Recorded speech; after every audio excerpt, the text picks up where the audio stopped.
बिस्मिल्लाहिर्रहमानिर्रहीम सलाम अलैकुम नाज़रीन। इस वक्त हम कुम में मौजूद हैं और कुम से आपको ग्राउंड रिपोर्ट दिखा रहे हैं। अभी तकरीबन कुम में जो है 3:20 पर एक हमला हुआ है जो सिविलियन जगह थी, वहाँ पर इसराइल ने हमला किया है और जिसमें तकरीबन 20 लोगों के मारे जाने की खबर है और 10 लोग ज़ख्मी हैं। इसी तरह तेहरान में हमला हुआ है, इस्फहान में हमला हुआ है, किरमानशाह में, इस तरह से तकरीबन हमले हो रहे हैं। लेकिन यहाँ पर गौर करने वाली बात यह है कि जिस बारे में हम अब बात करने के लिए यहाँ इकट्ठे हुए और हमारे साथ मौलाना फरजान साहब मौजूद हैं। बात करने का मकसद ये है कि अमेरिका और इसराइल ने हमेशा ये कहा है कि हमारा सिविलियन से, ईरानी सिविलियन से कोई काम नहीं है। अब उन पर ना हमला करते हैं ना उनको हम टारगेट बनाते हैं। लेकिन हमने देखा कि जंग जिस दिन शुरू हुई है उस दिन भी जो मीना स्कूल पर हमला हुआ है, इतने सारे बच्चे शहीद हुए हैं और उसके बाद आज भी सुबह जो 3:20 में कुम पे हमला हुआ है वहाँ पर भी ये खबर मिली है कि सिविलियंस मारे गए हैं।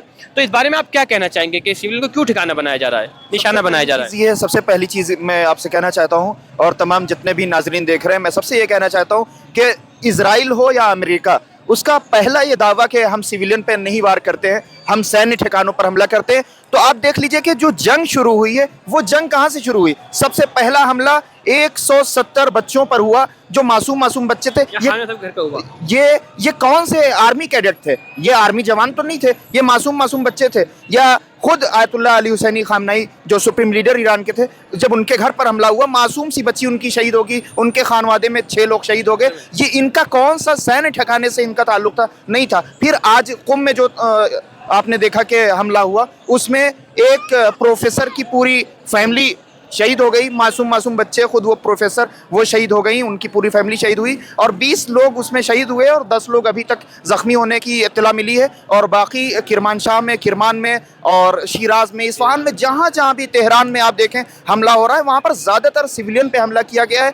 1-1.5 से ज़्यादा वो लोग हैं जिसमें 250 से ज़्यादा बच्चे हैं और फिर ज़्यादातर ख़वातीन हैं, वोमेंस हैं। आप ये देखें कि इनका कहीं भी सैन्य ठिकानों से कोई ताल्लुक़ नहीं, आर्मी कैडेट से कोई ताल्लुक़ नहीं, ये सिविलियंस हैं। अगर तो यहाँ पर ये है कि सिविलियन को क्यों ठिकाना बनाया जाता है? इनके पास असलहा है। अभी आप देख सकते हैं यहाँ पे हज़ारों लोग मौजूद हैं, किसी के हाथ में बंदूक नहीं है, किसी के हाथ में बम नहीं है, सिर्फ छोटा सा एक फ़ोटो है अपने रहबर का और एक ईरान का, अपने मुल्क का, उनके हाथ में झंडा है। ये इनका असलहा है। तो दुश्मन क्यों डरता है इन लोगों से इतना? देखिए, सबसे पहली चीज़ ये है कि दुश्मन ईरान की इस्तिकामत से डरता है। ये जो स्टैंड इन्होंने ले रखा है, आप ये देखें कि पूरी दुनिया की सुप्रीम पावर जिसे कहा जाता है अमेरिका और इजराइल को, वो दिन के 12 बजे वो लोग सिर्फ हॉर्न की आवाज़ आती है, एक सायरन की आवाज़ आती है कि हमला होने वाला है, तो वो सब के सब पनाहगाह में चले जाते हैं। लेकिन इस वक्त मैं आपको बता सकता हूँ कि 12 बजने के नज़दीक है, रात के 12 बजे यहाँ पर हज़ारों लोगों का मजमा